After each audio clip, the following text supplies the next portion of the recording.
আজকের ভিডিওতে জানাবো কি আমল করলে নেকির পাল্লা অর্থাৎ মিজানের পাল্লা ভারী হবে। এই আমলগুলো করা আমাদের আবশ্যক, যার মাধ্যমে আমাদের আমল হবে 7 আসমান ও 7 জমিনের চেয়েও বেশি ওজন। সুবহানাল্লাহ। এই আমলের বিনিময়ে মহান আল্লাহ তাআলা মুমিন বান্দার আমল নামায় অগণিত সওয়াব দান করবেন। হাদিসের একাধিক বর্ণনায় উঠে আসা চমৎকার এই 10টি আমল হলো: 1. সকাল সন্ধ্যায় লা ইলাহা ইল্লাল্লাহ জিকির করা। যে ব্যক্তি সকাল সন্ধ্যায় লা ইলাহা ইল্লাল্লাহ জিকির করবে তার আমলনামার পাল্লা 7 আসমান ও 7 জমিনের চেয়েও ভারী হবে, তার জন্য জান্নাত হবে সুনিশ্চিত। হাদিসে এসেছে, হযরত আব্দুল্লাহ ইবনে আমর ইবনে আস রাদিয়াল্লাহু আনহু বর্ণনা করেন, রাসূলুল্লাহ সাল্লাল্লাহু আলাইহি ওয়াসাল্লাম বলেছেন, আল্লাহর নবী নূহ আলাইহিস সালাম মৃত্যুর সময় তার ছেলেকে এ বলে ওসিয়ত করেছেন যে দুটি জিনিসের আমল করবে আর দুটি জিনিস থেকে বিরত থাকবে। আমলের আদেশ ছিল লা ইলাহা ইল্লাল্লাহ জিকির করা। মনে রেখো, যদি 7 আসমান ও 7 জমিন এক পাল্লায় রাখা হয় আর অপর পাল্লায় লা ইলাহা ইল্লাল্লাহ রাখা হয় তবে লা ইলাহা ইল্লাল্লাহ পাল্লা ভারী হবে। যদি 7 আসমান ও 7 জমিন একটি অবিচ্ছেদ্য গোলাকার বৃত্ত হতো তাহলে লা ইলাহা ইল্লাল্লাহ ও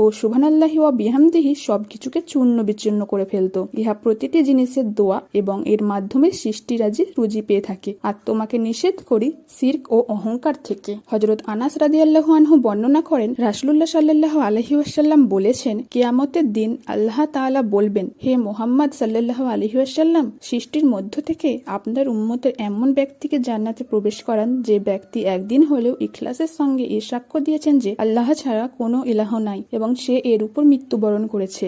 2. সব সময় আলহামদুলিল্লাহ বলা। সুখের খবর কিংবা দুঃখের খবর, আনন্দের খবর কিংবা বিপদের খবর, যে কোন সংবাদে সবসময় আলহামদুলিল্লাহ তথা সব প্রশংসা মহান আল্লাহর জন্য বলা। আর তাতে বান্দার আমলনামার পাল্লা 7 আসমান ও 7 জমিনের থেকেও ভারী হবে। তা হবে জান্নাত লাভের মাধ্যম। হাদিসে এসেছে, হযরত জাবির ইবনে আব্দুল্লাহ বর্ণনা করেন, রাসূলুল্লাহ সাল্লাল্লাহু আলাইহি ওয়াসাল্লাম বলেছেন, সর্বোত্তম জিকির হচ্ছে লা ইলাহা ইল্লাল্লাহ এবং সর্বোত্তম দোয়া হলো আলহামদুলিল্লাহ। রাসূলুল্লাহ সাল্লাল্লাহু আলাইহি ওয়াসাল্লামের কাছে এক বেদুইন এসে বললেন, হে আল্লাহর রাসূল, আমাকে কোনো একটি ভালো কাজ শিখিয়ে দিন। রাসূলুল্লাহ সাল্লাল্লাহু আলাইহি ওয়াসাল্লাম তখন তার হাত ধরে এই শব্দগুলো শিখিয়ে দিলেন, সুবহানাল্লাহ, আলহামদুলিল্লাহ, লা ইলাহা ইল্লাল্লাহ, আল্লাহু আকবার। লোকটির হাত ধরে প্রিয় নবী বললেন, এ শব্দগুলো বেশি বেশি পড়বে। লোকটি এ কথা শুনে চলে গেলেন। কিছু দূর যাওয়ার পর লোকটি আবার রাসূলুল্লাহ সাল্লাল্লাহু আলাইহি ওয়াসাল্লামের দরবারে ফিরে আসলেন। ফিরে এসে লোকটি প্রিয় নবীকে বললেন, সুবহানাল্লাহ, আলহামদুলিল্লাহ, লা ইলাহা ইল্লাল্লাহ, আল্লাহু আকবার। আপনি যে বাক্যগুলো আমাকে শিখালেন এ বাক্যগুলো তো আল্লাহর জন্য, কিন্তু আমার জন্য কি? এগুলো পড়লে আমি কি পাবো? রাসূলুল্লাহ সাল্লাল্লাহু আলাইহি ওয়াসাল্লাম উত্তরে বললেন, তুমি যখন বলবে সুবহানাল্লাহ, আলহামদুলিল্লাহ, লা ইলাহা ইল্লাল্লাহ, আল্লাহু আকবার, তখন প্রতিটি শব্দের উত্তরে আল্লাহ তাআলা বলবেন, তুমি সত্য বলেছো। তারপর জিকিরকারী আল্লাহর কাছে নিজের যেসব চাহিদা তুলে ধরবে আল্লাহ তাই কবুল করে নেবেন। যেমন বান্দা বলবে, আল্লাহুম্মাগফিরলি, হে আল্লাহ আমাকে মাফ করে দিন, তখন আল্লাহ তাআলা বলবেন, তোমাকে মাফ করে দিলাম। বান্দা বলবে, আল্লাহুম্মারহামনি, হে আল্লাহ আপনি আমাকে রহম করুন, তখন আল্লাহ বলবেন, ইতিমধ্যে তোমার প্রতি রহম করেছি। বান্দা বলবে, আল্লাহুম্মারজুকনি, হে আল্লাহ আপনি আমাকে রিজিক দান করুন, তখন আল্লাহ বলবেন, তোমাকে ইতিমধ্যে রিজিক দান করেছি। 3. সুবহানাল্লাহি ওয়া বিহামদিহি সুবহানাল্লাহিল আজিম জিকির করা। হাদিসের বিখ্যাত গ্রন্থ বুখারীর শেষ হাদিসে এ জিকির সন্নিবেশিত করা হয়েছে। এ জিকিরের বর্ণনা হাদিসে এভাবে তুলে ধরা হয়েছে, হযরত আবু হুরায়রা রাদিয়াল্লাহু আনহু বর্ণনা করেন, রাসূলুল্লাহ সাল্লাল্লাহু আলাইহি ওয়াসাল্লাম বলেছেন, দুটি কালেমা বাণী রয়েছে যেগুলো দোয়াময় আল্লাহর কাছে অতি প্রিয়, উচ্চারণে খুবই সহজ আর আমলের পাল্লাই অত্যন্ত ভারী। বাণী দুটি হচ্ছে সুবহানাল্লাহি ওয়া বিহামদিহি সুবহানাল্লাহিল আজিম, অর্থাৎ আমরা আল্লাহ তাআলার প্রশংসা সহ তার পবিত্রতা ঘোষণা করছি, মহান আল্লাহ অতি পবিত্র। 4. সৎ চরিত্রবান হওয়া। প্রিয় নবী সাল্লাল্লাহু আলাইহি ওয়াসাল্লাম যে গুণ বর্ণনায় কুরআনুল কারীমে আল্লাহ তাআলা আয়াত নাজিল করেছেন তা হলো সৎ চরিত্র বা মহান চরিত্র, যে চরিত্রে থাকবে না কোনো গুনাহের চিন্তা। প্রিয় নবী সাল্লাল্লাহু আলাইহি ওয়াসাল্লামকে লক্ষ্য করে মহান আল্লাহ ঘোষণা দেন, আর নিশ্চয়ই আপনি মহান চরিত্রের অধিকারী। কিয়ামতের ময়দানে এ উত্তম চরিত্রের লোকদের আমলনামা হবে 7 আসমান ও 7 জমিনের চেয়ে ভারী। এ সৎ চরিত্রের সংক্ষিপ্ত পরিচয়গুলি হলো: 1. হালাল গ্রহণ করা, 2. হারাম বর্জন করা, আর 3. নিজ পরিবারের স্ত্রী, সন্তান, মা বাবা ও ভাই বোনের সঙ্গে উত্তম ও উদার ব্যবহার করা। 5. নাবালক সন্তানের মৃত্যুতে ধৈর্য ধারণ করা। অল্প বয়সে মৃত্যুবরণকারী সব শিশুই তার বাবা মা ও আত্মীয় স্বজনের জন্য হবে নাজাতের ওসিলা, পরকালের আরাম লাভের অনুষঙ্গ এবং সুপারিশকারী, আর দুনিয়াতেও হবে সুখ ও সম্পদের অধিকারী। এ কারণেই নাবালক সন্তানের মৃত্যুতে এভাবে দোয়া করতে বলেছেন বিশ্বনবী সাল্লাল্লাহু আলাইহি ওয়াসাল্লাম। তা হলো, ছেলে শিশু হলে আল্লাহ হুম্মাজ আল হুলানা ফারাতাও ওয়াজ আল হুলানা আজরা ওয়া জুখরা ওয়াজ আল হুলানা সাফিয়া ওয়া মুসাফা।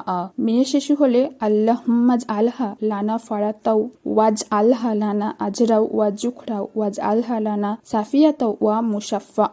অর্থ, হে আল্লাহ, এ বাচ্চাকে আমাদের নাজাত ও আরামের জন্য আগে পাঠিয়ে দাও, তার জন্য যে দুঃখ তা আমাদের প্রতিদান ও সম্পদের কারণ বানিয়ে দাও, তাকে আমাদের জন্য সুপারিশকারী বানিয়ে দাও, যা তোমার দরবারে কবুল হবে। সুতরাং কারোর শিশু সন্তান ছেলে মেয়ে মারা গেলে জানাজা সহ পরবর্তী সময় এ দোয়া বেশি বেশি করা জরুরি। এতে রয়েছে দুনিয়া ও পরকালের অনেক কল্যাণ ও সফলতা, আর তাতে আল্লাহ তাআলা শিশু সন্তানের আত্মীয় স্বজনদের দুনিয়া ও পরকালের কল্যাণ এবং সফলতা দান করবেন। 6. অন্যের জন্য দোয়া করা। নিজের জন্য দোয়া করার পর যারা মুমিন মুসলমান নারী পুরুষের জন্য এভাবে দোয়া করে, আল্লাহুম্মাগফির লিল মুমিনিনা ওয়াল মুমিনাত। কুরআনুল কারিমে আল্লাহ তাআলা প্রিয় নবী সাল্লাল্লাহু আলাইহি ওয়াসাল্লামকেও মুমিন মুসলমানের জন্য দোয়া করতে নির্দেশ দিয়েছেন। 7. কেউ মারা গেলে জানাজায় অংশগ্রহণ করা।